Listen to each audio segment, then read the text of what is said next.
Hi, friends. Welcome to Soaring Through Chaos. And as you know, the reason we do these talks is to share from with each other, to learn from each other. We are in the midst of one of the most trying times in human history, at least in the last few decades.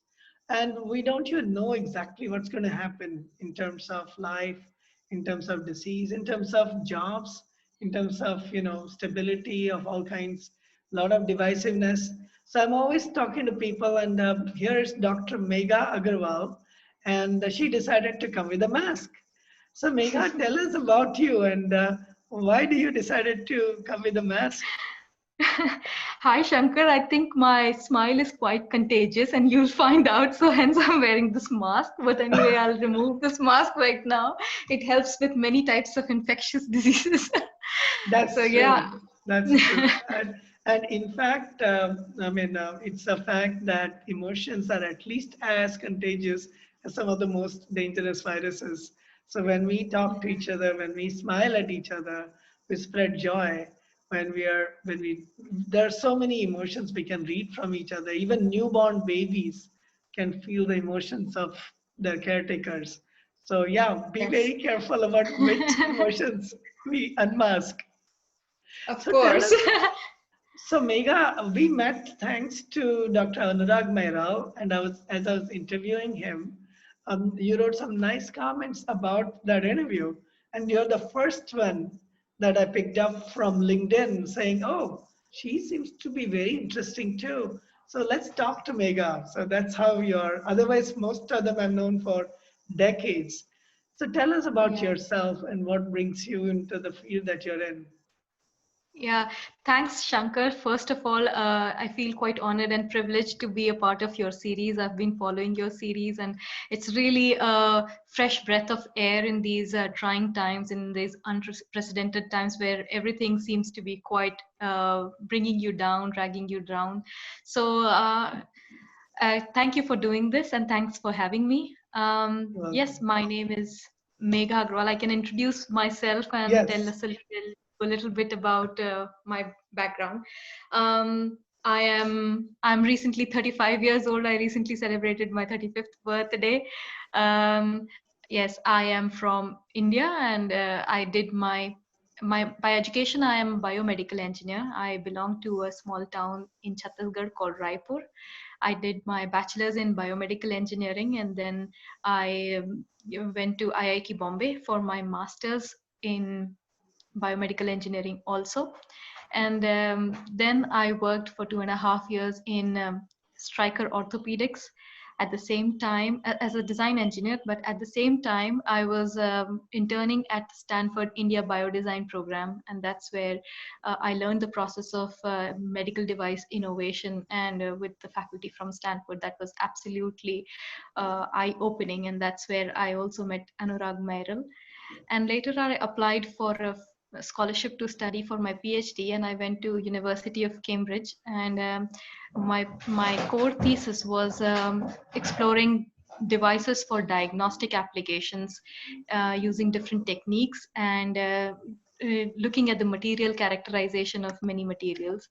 And then I went for 2 years with a fellowship to explore further in the field, and I went to Imperial College in London, where I was working as a scientist to explore shear waves in muscles and tendons. And then life changed, and we moved to Luxembourg, me and my husband, 3 years ago. And currently, I am working with an exciting group. It's called LIROMS, Luxembourg Institute of Research in Orthopedics, Sports Medicine, and Science. And here I'm working as the managing director of us, and we are a not-for-profit organization acting as a bridge between various institutes and academic and ministry to really bring sports medicine and orthopedic research to the forefront. And in these times, we are also exploring many proposals and ideas related to how human movement and activity can help diagnose and also maybe prevent COVID and transmission of such diseases. So yeah, that's about my educational and professional history. And you Um, met some very interesting people when you were at Cambridge. You showed me, I saw a picture of you with some very interesting person. Can you tell us that story? Yeah, sure. So yes, Cambridge was one of the like dream places, and it is a dream place for many. And we've been hearing stories and about Nobel laureates. So interestingly, before I tell you that story, it may be interesting for you and the listeners to know about. I'm a very family oriented person, so it might be interesting to know how or where I come from. So a little Sure, bit of a sure, background about my family can help you understand the impact of that picture. Maybe we can keep that picture for the last part, sure, and I show sure, the certainly. importance about it. So yeah, so I come from a quite a humble but very educated family, and this is something that maybe that's a fortune of mine that I have inherited. Um, so my grandparents, both my grandfather from paternal side and maternal side, were medical doctors, and my grandmothers were also quite educated. My maternal grandmother was a professor in Sanskrit, and Wow. she did her PhD in Sanskrit after giving birth, or maybe while my mother was a teenager, and my grandmother had 6 children. So it was already an inspiration for a woman to study after taking care of a family. And so my grandfather was also a role model for me to show the world that everything is possible with the right kind of family support.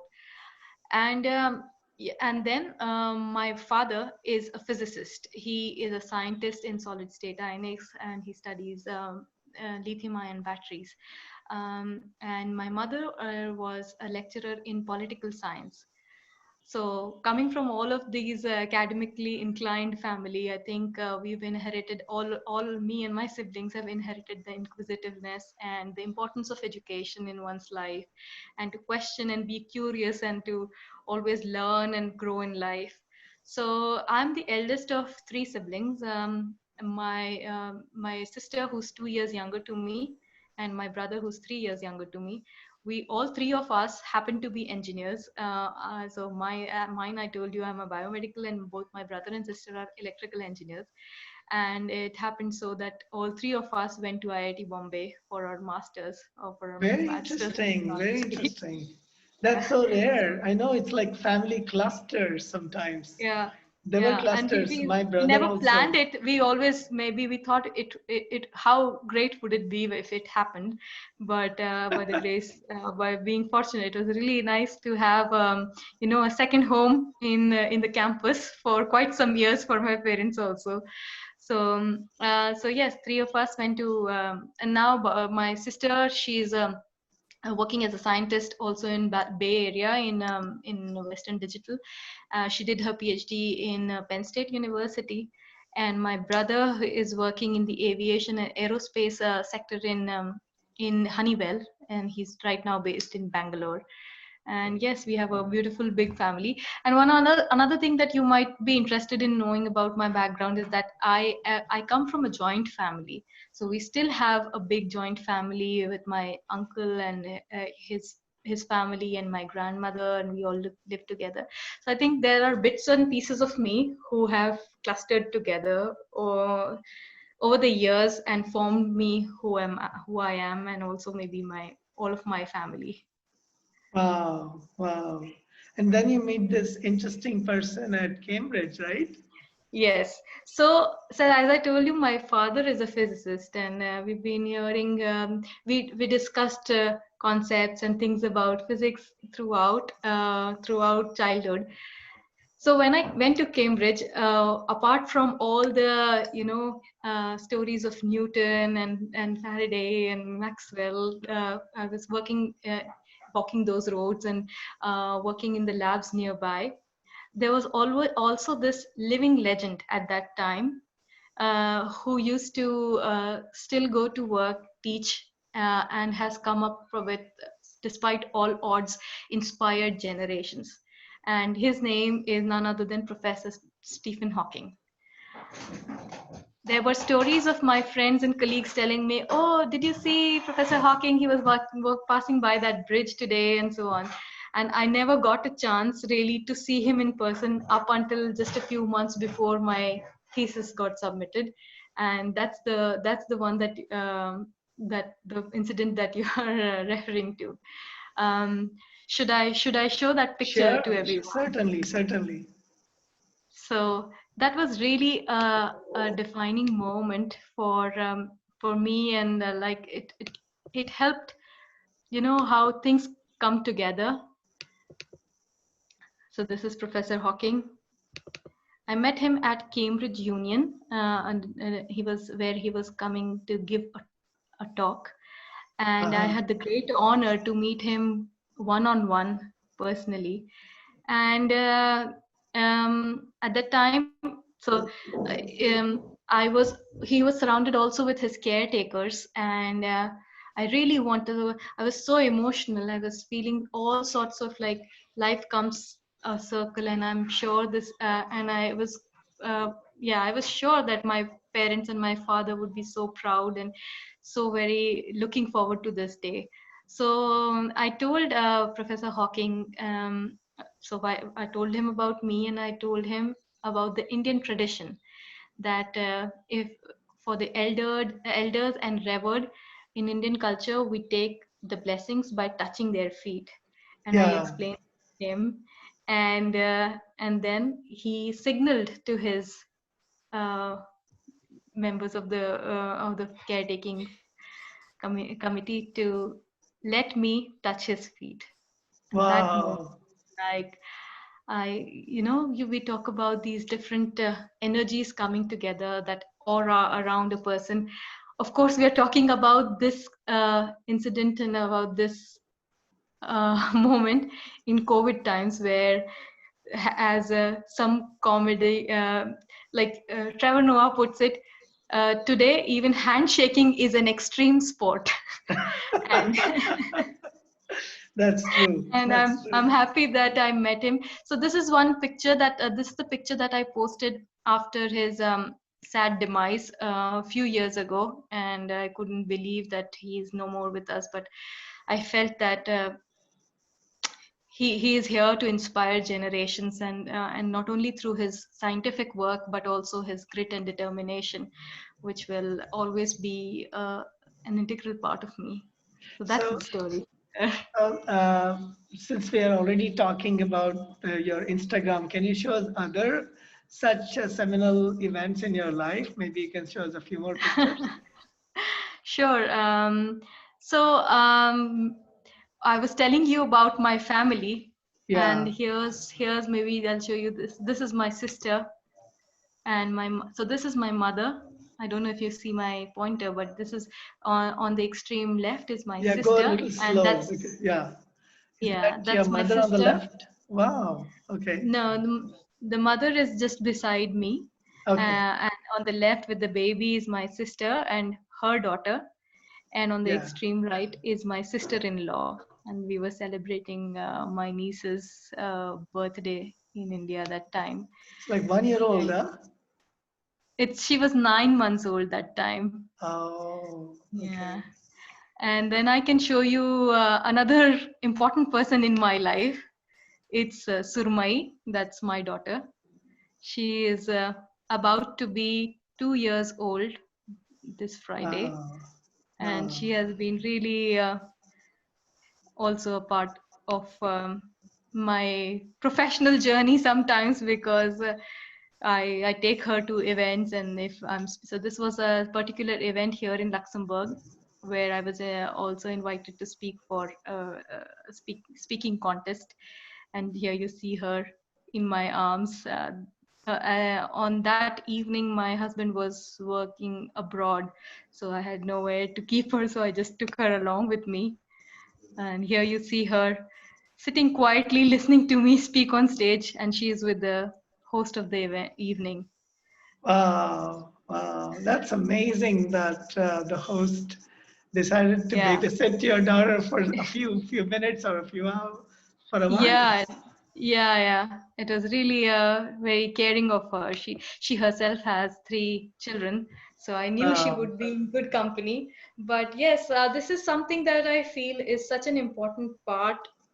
Um, you know how they say it takes a village to raise a family, Yeah. and everybody in my family and even my extended circle have been so supportive, because me coming in a foreign country and not really knowing anyone, it could have been difficult to pursue professional career and also manage family life. But I'm really grateful that there have been these important people, including my family, who visits us quite frequently and helps us take care of everything. And also, this small little baby of mine, I think she is in her own way contributing without knowing, be it these small things like being a non-fussy eater or sleeping through the night, because all these small things, have a big impact. No small moments are small, I think. And as I would like to put it, Shankar, I'm a great believer in calculus. So, how Hmm. small things integrate to form a beautiful picture. I think these are the small moments that help you be sane in life. Yeah, yeah. In fact, I think what is it called? We call it the butterfly effect. Also, little things add up, and before you know it, life changes, creates Yeah, serendipitous moments. And like I would correct. not have known about you if it wasn't Yeah, for your comments on Anurag's interview. And then I see, oh, correct. she's from the same place. She grew up the same place, but 20 years later or 10 years later. So it was very Yes, interesting to see that. And in fact, yeah, how did you make it to Luxembourg? Because it's not, it's a small country and with correct. different languages, not English. So Yes, how did you end up in yes, Luxembourg and how has your life changed since then? yeah. Yeah, thanks. Yes, Shankar, really, Luxembourg happened because my husband was, at the time, we both were working in the UK, and Uh-huh. he got a nice job offer and an opportunity to work with Amazon, whose headquarters are based in Luxembourg.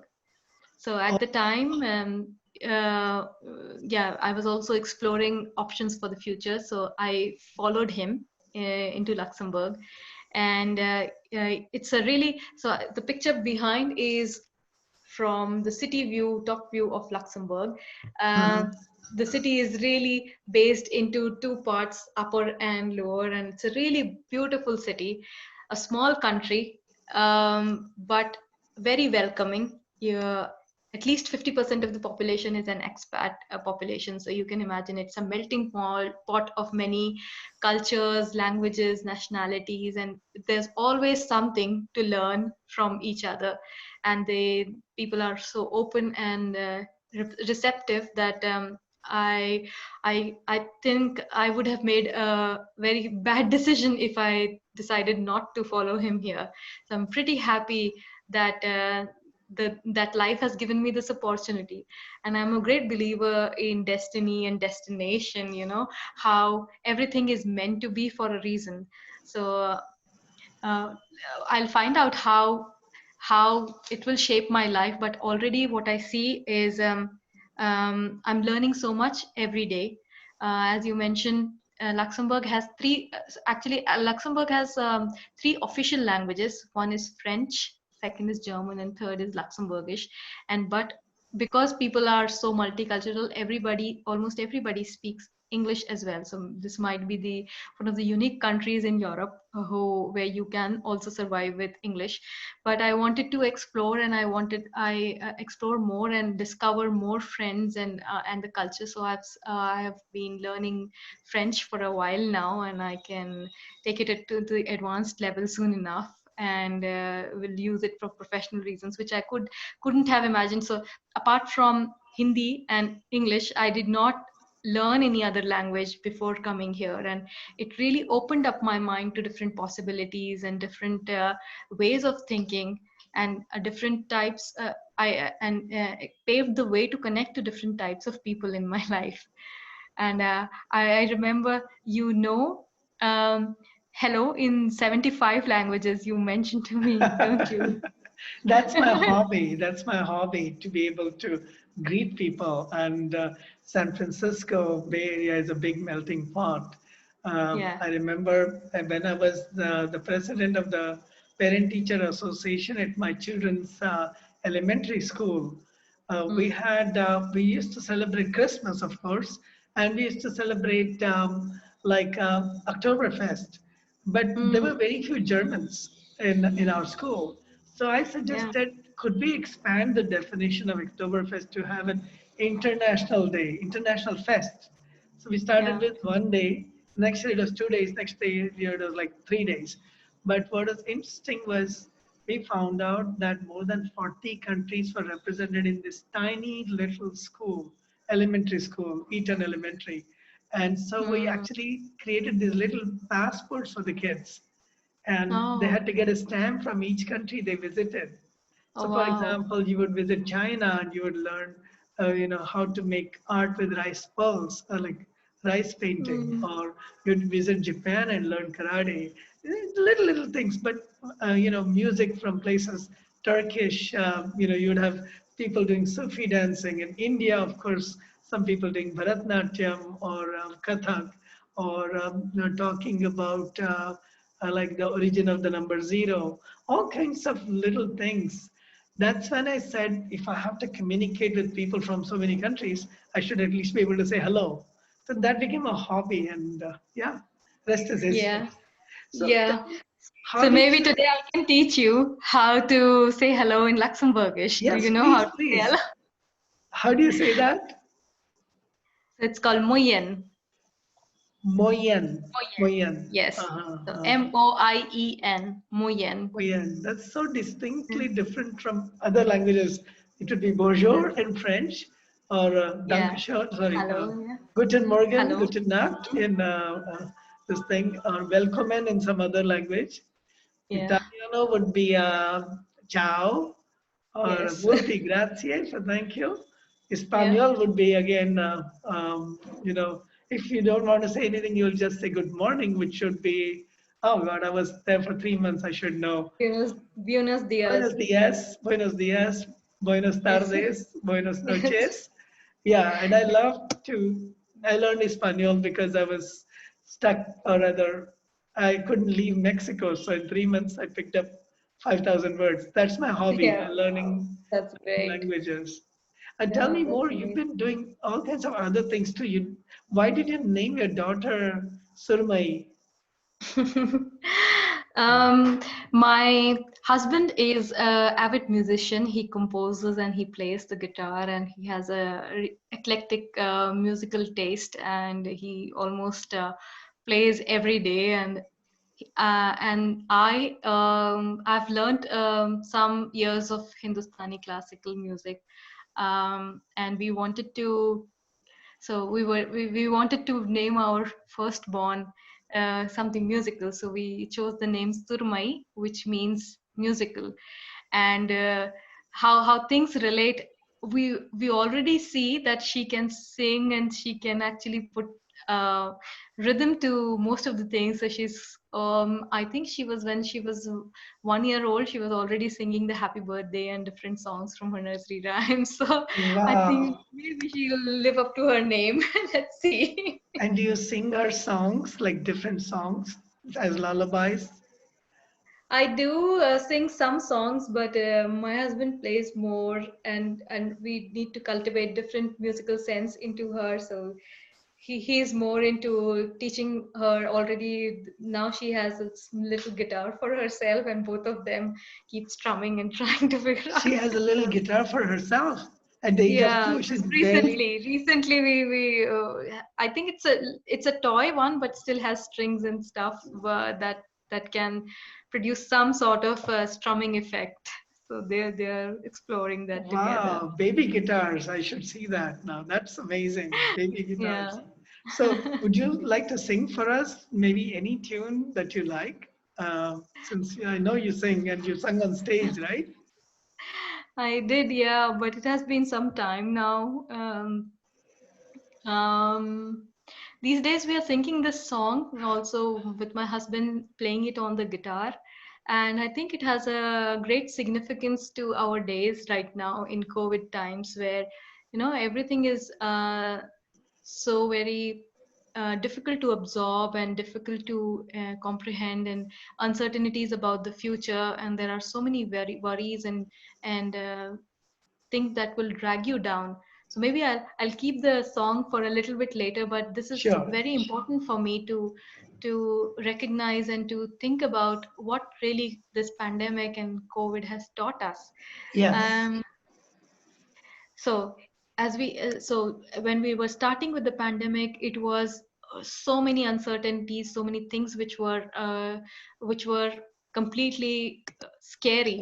And little by little we are gaining information also in the scientific field, and also decision making, policy making. The politician and the leaders are trying their best to level things down or to make things into a new normal. But what really is happening with everybody, each one of us, is a lot of mental drag or uh, emotions which will not necessarily be helpful, in the sense it will create more worries than happiness.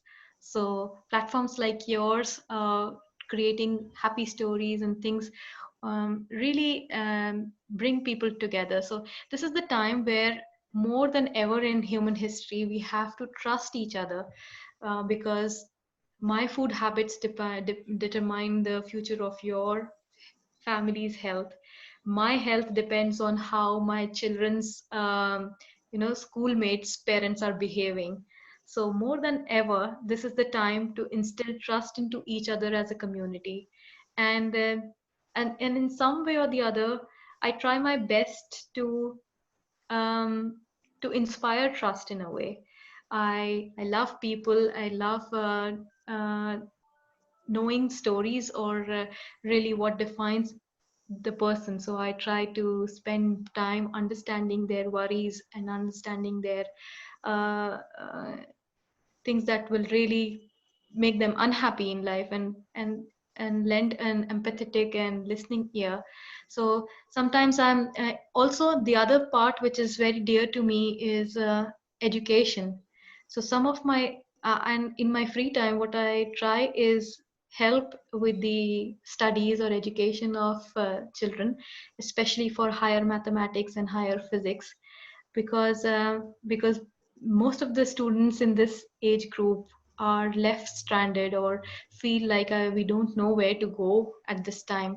So apart from their difficulties in comprehending the subject and the technicalities, they have other worries. So these are the two things which are very dear to me about emotional well-being of people, and and also education and how to take it forward. So I don't want to pretend as if I have everything sorted, or I know the answers to things, or I know a way forward. But I am myself questioning a lot these days about what the future is like, and how we should become more and more resilient, and try to adapt our ways according to the changing times.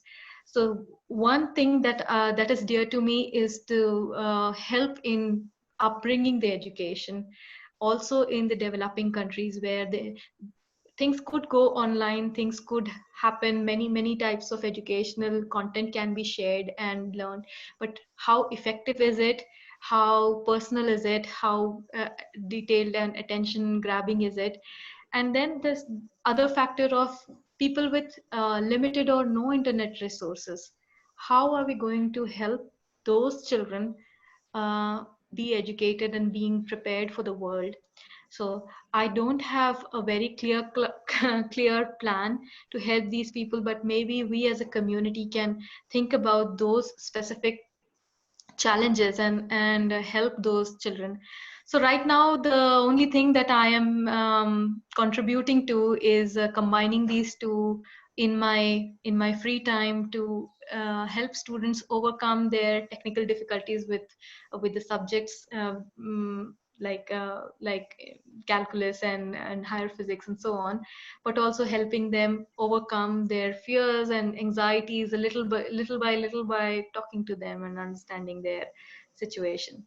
So there's this song which relates to all of this, which in English, it's a Hindi song, which if translated, it says, um, let it happen whatever happens, and forget your worries. So maybe I can sing a few lines of that. Sure, sure.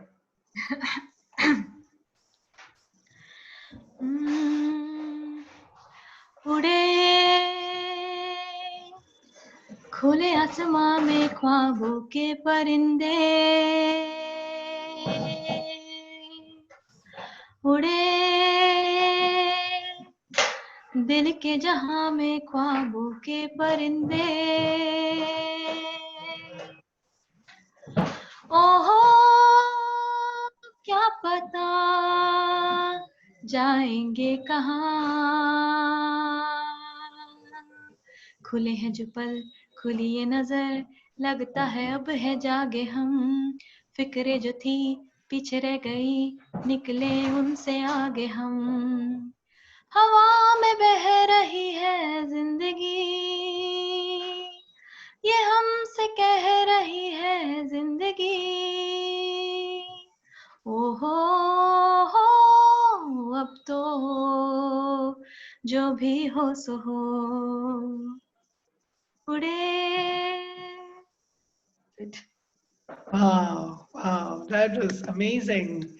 I've only heard this song a couple of times because, it's funny. Some of these very gentle songs that came about after I left India almost 30 years ago, I don't know Mm. them. I only know the Dhamal songs, the jump and dance The dance songs. because the dance, yes, yes.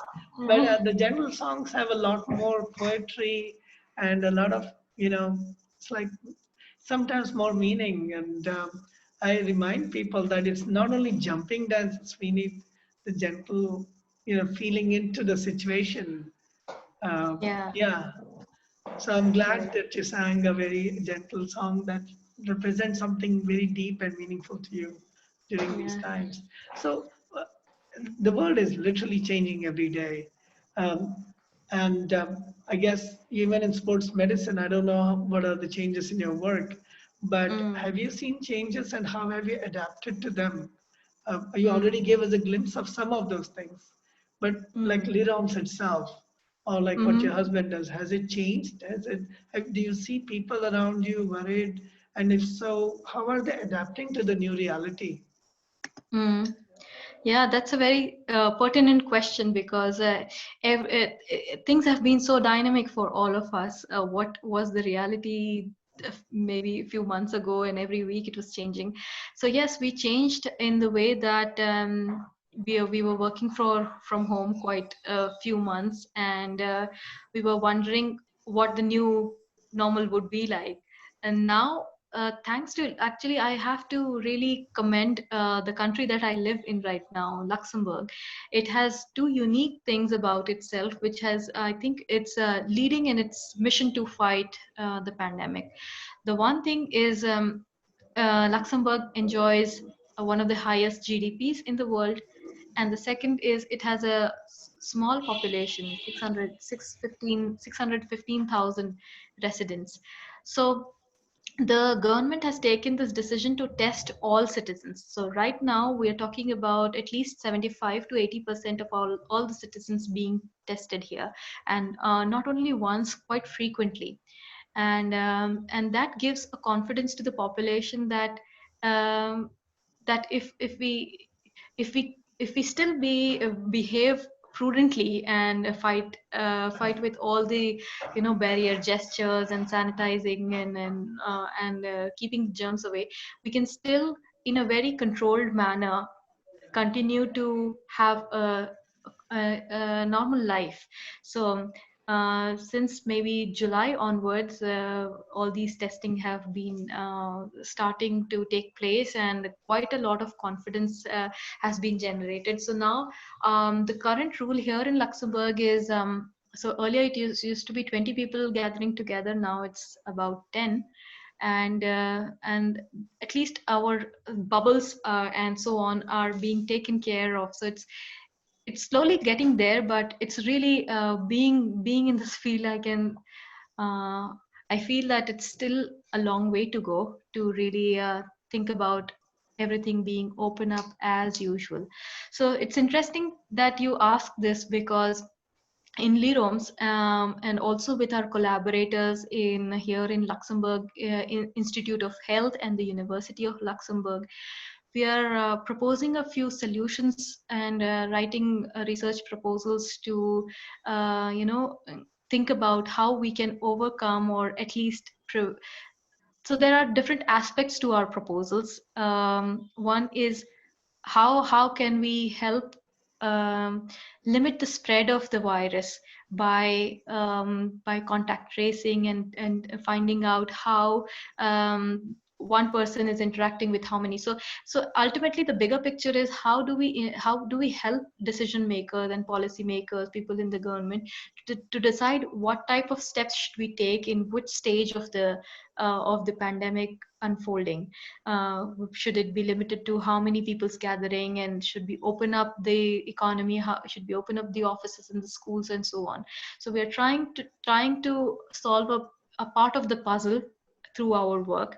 And the second part is about the general health and well-being, and the physical activity and the movement analysis, how that will have an effect about uh, collecting a database of activities, and how we can in the future predict what would have led to what, and how we can use that data to predict for the future. So these types of analysis can help us not only in fighting the pandemic and maybe in the future, but also in the general health and well-being of individuals. So Leroms is working in not only in the research around these activities in orthopedics and sports medicine, and the general well-being of people from not only like the elite athletes and professionals, but also people from schools who are into sports, and also until elderly age. So we're trying to make use this opportunity to bring different aspects together and really find one cohesive way. At least how I see the pandemic is it has really brought all the disciplines together, many fields together, which we did not foresee in the past. We did not think, okay, a leader or a politician should be informed about the scientific activities. So these things are helping us, if one considers it like a blessing in disguise, that this should uh, this experience to all of us should help boost our mindset towards resilience, towards accepting, and also towards boosting scientific knowledge and research activities, so that we really are much more prepared and think really globally in the times to come. Very true, very true. There's a lot of talk about isolation, but Mm. it is almost impossible to isolate whether it's the virus itself and Mm-hmm. keep it in one place. There are already, I think, 28 strains of the viruses. So Yeah. it's not going to be even easy to, for those Mm. of the people who think that it'll be a one shot, and once there is some vaccine here, a vaccine there, there's no guarantee that it'll work on all the strains of the viruses. And That's true. also the emotional impact. You referred to that earlier. Yes. There's a lot of anxiety. There's a lot of concern. I think you mentioned to me earlier that even your parents are deciding should they stay in Luxembourg, go back to India. Weighing these options is very complex. I had to Yeah. weigh them when I was so happy in Mexico. I was writing an essay called "Quarantined in Paradise" in Cuernavaca. If anybody has been to this place called Cuernavaca, Morelos, about an hour away from Mexico City or Ciudad de Mexico, it's amazing. It's like they call it the city of eternal spring. So it has Wow. spring weather throughout the year. So I was like, and the person who had given me that space She knew that I couldn't leave the country easily. I could have stayed there for many months, but there was a desire to come home, especially on my 32nd marriage anniversary, and I ended up over that. Congratulations, Shankar. Thank you. But you know how it is important. Just being in a nice place and learning new things is not enough. So there's that emotional connection too. Yeah, Where do you see the world going with these changes? I mean, we can isolate ourselves and be little, okay, I'm this kind of a country or I'm this kind of a state. California yeah, can say, I don't need to talk to New York or to Texas, but yeah. that's not helpful.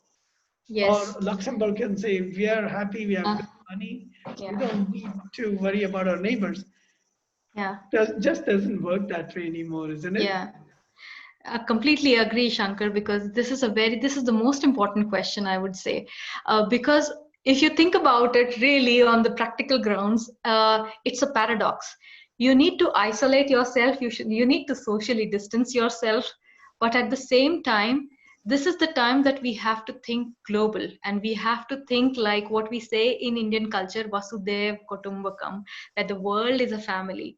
Because we never knew like countries and civilizations and populations interaction would have such an impact on not only the health but also economy and the lifestyle and the future of education and the future of the world. So really it has to be although all of us maybe most of us might be working from home in isolation in not really interacting with people on a very day to day basis, but this is the time to think really globally because that's the only way forward. If we don't think of us as a family and not be there for each other, not only like physically but also emotionally, then we are afraid to have maybe have more troubles in the future even if we solve the pandemic. That's true. That's true. And there's enough evidence or enough reasons to forecast that this is neither Mm. the first nor the last of these Yeah. major epidemics. It's just that this one has hit some of the most affluent nations on earth, whereas there was the Yeah. West Nile virus that affected only certain parts of Africa, and there were Mm-hmm. others that only affected certain other geographies.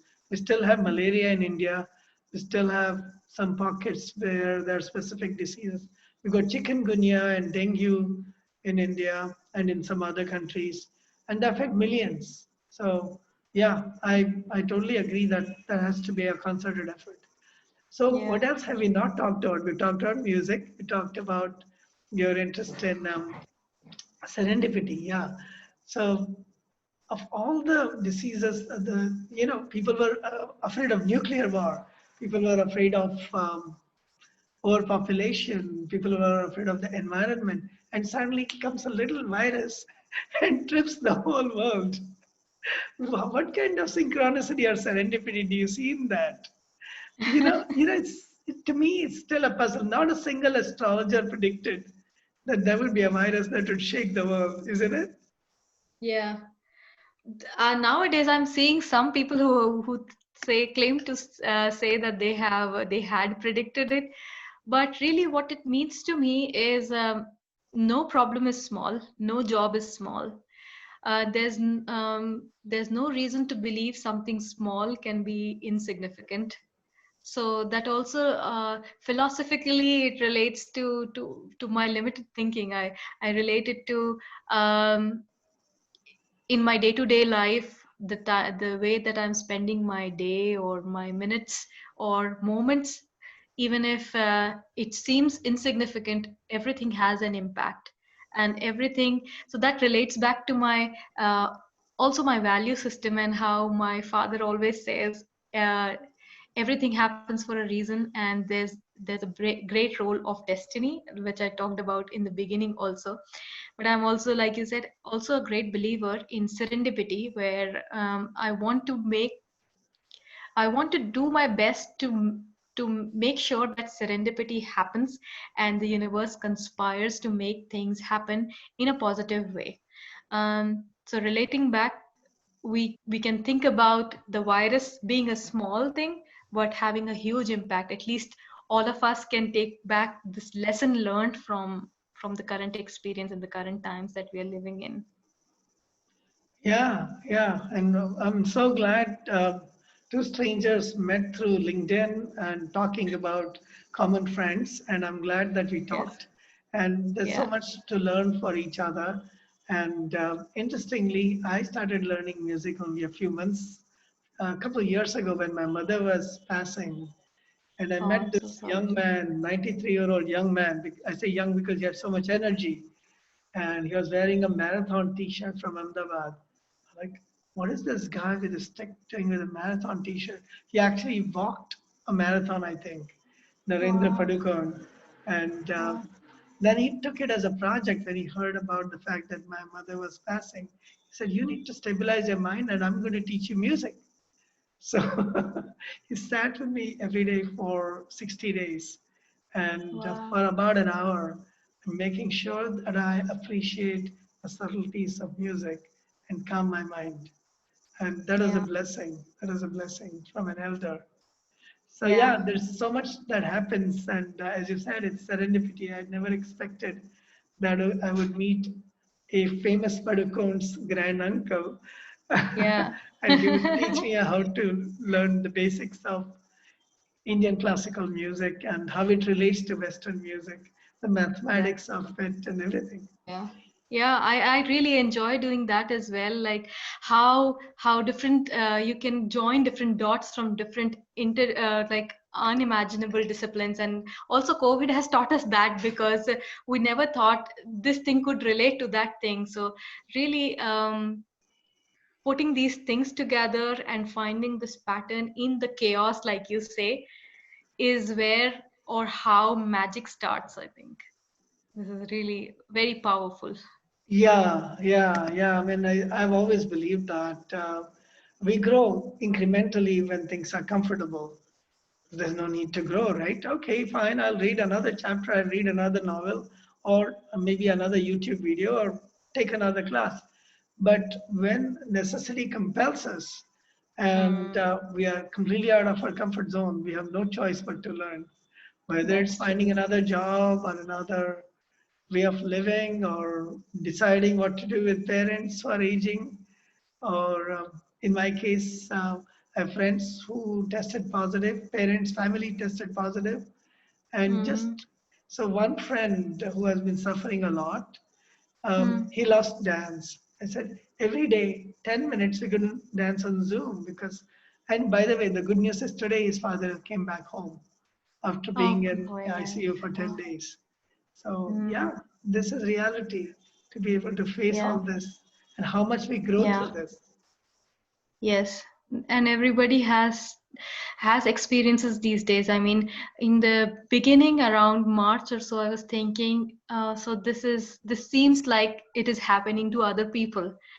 And Yeah, slowly by yeah, slowly, week by week, I think at this point in time, almost every one of us know quite a couple of people that we can count on our fingers who know, who have either suffered or are suffering through different stages of this pandemic. So it's really real that we can only be there to support each other in different ways as we can, and try and find joys in different little things and appreciate the value of these core beliefs about our family and the togetherness and the love and the feeling of community that maybe we forgot all these years, yeah, and the yeah. Bible is here to teach us that. And as you said, that's something I'll remember for a long time. There's nothing small about small things. I used to Yeah. say that about talk. There's nothing small about small talk. There's nothing casual about casual conversations. Yeah. Every little I think I met my wife through a casual conversation at the US Embassy waiting for visa. And I think Wow. you met your husband also through a casual encounter, right? Yeah, it's funny. My husband, so we both were students in IIT Bombay, and we did not know each other. In fact, uh, up until the last few months, before we graduated, but we used to see each other on stages performing. So he was a music performer. He used to win prizes for his music performances and so on. So I used to see him from a distance, and I think he saw me when I was giving an extempore speech, and I won some award at the end. So he knew of who I was, but we never talked to each other. And it incidentally happened that we met for the first time on the day that we eventually got married years later, in December. So that was the day when we met for placements. In December, there's this placement season in IIT, as I'm sure you know. And that time, that year was the year of recession. So we already had like a meltdown of less companies coming to the campus, and everyone was quite aggressive to get the job that they can. So that's when I met my husband, and he saw maybe some spark about me fighting for the place to at least get interviewed. So yes, that was the serendipitous moment for us to get acquainted to each other. Yeah, I have met so many people serendipitously during this pandemic. The people who inspired me to do this series include Yeah. Rehan Allahwala from Pakistan and Dr. Jim Doty from the for Compassion at Stanford. And then my friends in India and friends in Mexico. My Oh, Mexican really? friend said, "Hey, maybe you should do something in Espanol." And like, okay, we did a neuroscience workshop online, the Oh, neuroscience of happiness, just as an introduction. And I was really scared because I didn't know Espanol. And we kind of supported each other in translating it. So that was really wow. nice. So That, much to learn again to everybody who's watching us still, and so much to learn from each other. We will find a way for you to reach out to us. I'll get you Dr. Megha Agrawal's contact information, and I'll have mine as well. So if you have any questions for any one of us, just contact us directly. And hope you find something interesting and something that will keep the child within you alive during these challenging times. We all need to do that collectively for ourselves, for our friends and family, and for the world at large. So thank you again, very, and very please well do. said. Thank you, Shankar. Thanks for having me. Really enjoyed. Yeah, thank you.